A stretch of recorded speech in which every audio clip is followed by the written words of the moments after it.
Hi folks, and welcome to my channel again. This week I am doing the comfort reading tag. I've seen it floating around BookTube the last couple of weeks. I'm not sure exactly who originated it. I will try and find out and put it in the description below. But like I said, I've seen it floating around and comfort reads are something that I'm quite fond of. So I thought I would share my comfort reads. My definition of a comfort read is a book that I can read again and again and never get bored with, and it always makes me happy and feel good. And it's kind of like slipping into a warm hug. You know, it's always there for you. So a lot of these come from my teenage years because, you know, I just read them over and over again and I love them so much. So I've pulled them off my shelf in alphabetical order via author last name. So we are of course starting with Pride and Prejudice by Jane Austen. Yeah, so Pride and Prejudice by Jane Austen. I do apologise, I have noticed that it's coming up backwards. It's because of the way I'm filming with my phone and I can't figure out a way around it at the moment. But yes, Pride and Prejudice by Jane Austen is definitely a comfort read. I have read it hundreds of times. Hundreds. I absolutely love it. I love Lizzie as a main character.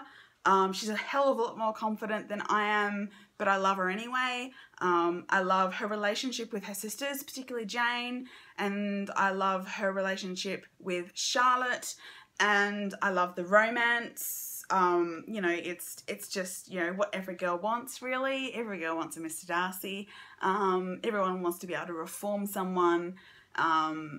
But yeah, and it's the story, and it's the world, and it's the language, and I just love it. So yeah, Pride and Prejudice by Jane Austen, definitely a comfort read. Next up on the pile is 4 books from the X-Wing series in the Star Wars universe. These are not the only X-Wing books. The series was co-written by Michael A. Stackpole and Aaron Allston, and these are the Aaron Allston books, at least the original 4 Aaron Allston books. I haven't read the more recent one because it's set in an era that I wasn't all that fond of. But so these are the books that deal with Wraith Squadron for the first 3, and also so that is Wraith Squadron, which doesn't currently have a cover. That's how battered it is. Iron Fist, Solo Command, and Starfighters of Ajamar, which is about Wedge and his 3 best friends on a diplomatic mission, which is kind of hilarious. So I love I love all of the X-Wing books, but the Aaron Allston ones in particular because of the character. The Michael A. Stackpole books are very plot driven, and there are characters that are in like 4 books that you only ever know their name and their species, not anything else about them. Whereas in Wraith Squadron, the first book, there's a character that's only there for half a book, yet you know who she is and what she's like and her motivations behind what she's doing and all of that kind of stuff. So I really love that character driven stuff, and I really love the relationship between Wedge and Wes Jansen and Hobby Clivian and Tycho Selchu. I think it's brilliant, and it's fun, and it's funny, and it's an adventure, and I just love it. So that's the Aaron Allston versions of the X-Wing books from Star Wars. I'm just putting them down. Then next up we have Agatha Christie. I'm very fond of Agatha Christie, particularly Miss Marple. I've read all the Miss Marples and I've read all the Poirots. I haven't got to all her other stuff yet, but I do love those kind of mysteries. And so in particular I want to mention The Body in the Library. This is one of my favourite Miss Marples, mostly I think because it's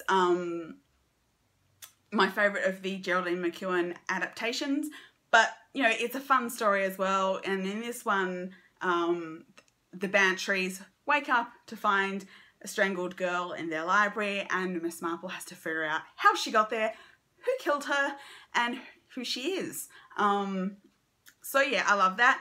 And I'm also particularly fond of The 13 Problems. This is also a Miss Marple in which she has a whole bunch of people, including her nephew and Commissioner Clitherington, to dinner, and after dinner they get talking, and they're like, all the guests at dinner have sort of experience in, you know, investigations and creative thinking and that kind of thing. I mean, her you know, artists, and her nephew, who is a writer, and so they decide that each person should tell a story about a peculiar circumstance involving crime, and but hold back the actual solution and see who can figure it out.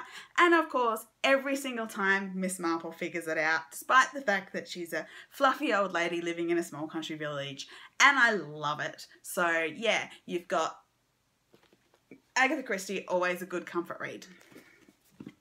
And after that, I picked up Anne of Green Gables by L.M. Montgomery. I actually love the entire 8-book series. So this is the story of Anne, who's an orphan who gets adopted in Canada, sort of turn of the 19th to 20th century. The 8th book itself is the start of World War I. But yeah, so it's the story of Anne, this little girl with a creative imagination, and the life that she leads once she becomes adopted. And I love it. I mean, I didn't love it as a kid. I actually didn't love it as a kid. I read Anne of Green Gables, but only got halfway through Anne of Avonlea and before I gave up. But then in my late teens, I picked them up again and completely fell in love with the innocence and the, you know, they're the kind of emotional character experiences that no matter what the time period, everybody goes through. So I absolutely love Anne, and always a comfort read. I couldn't have a comfort read video without any Tamora Pierce. I've chosen Wild Magic, which is the first of the Tamora Pierce books that I read. This is the story of Dane in the Immortals Quartet, and this is her beginning when she meets Onua and discovers that she has magic and goes to Tortle, and you know, there's animals talking, and there are, you know, supernatural creatures and magic and adventure and friendship and, you know, awesome ladies, and I absolutely love it. I can pretty much, as a comfort read any of Tamora Pierce, particularly the Tortellin series, but Wild Magic is where it all started for me, and Dane is the character of my heart.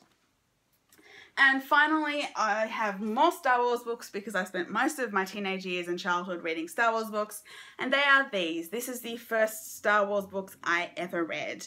We were on, grown up with the movies, but we were on holidays when I was in primary school once, and Dad found a secondhand copy of this.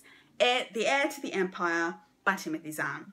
And so that is followed up by Dark Force Rising and The Last Command. So these are the books that got me into the Star Wars novels. Now, they don't fit into the current timeline with the new movie, which is a bit disappointing. But they still exist, and I still love them. They gave me characters that I love, like Mara Jade and Talon Karday.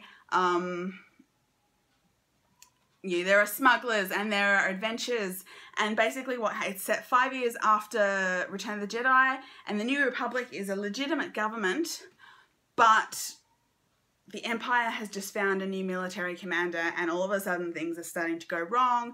Luke is still trying to figure out where he fits and how he's going to revive the Jedi. Leia is a politician, but she's also pregnant with twins, so, you know, she's also trying to figure out how to be a working mother, and particularly a working mother to Jedi, what are going to be Jedi children. You have Lando Calrissian and Chewbacca and the droids, and there are adventures, and there's a rogue Jedi, and the one Imperial character that I find sympathetic, Captain Palaeon.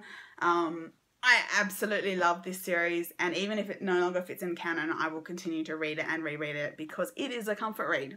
So those are my comfort reads. I hope you enjoyed hearing about them. If you've read any of them, let me know what you think about them. I'd be really keen to know if they're your comfort reads as well, or what your comfort reads are. So I guess I will see you next week. Bye.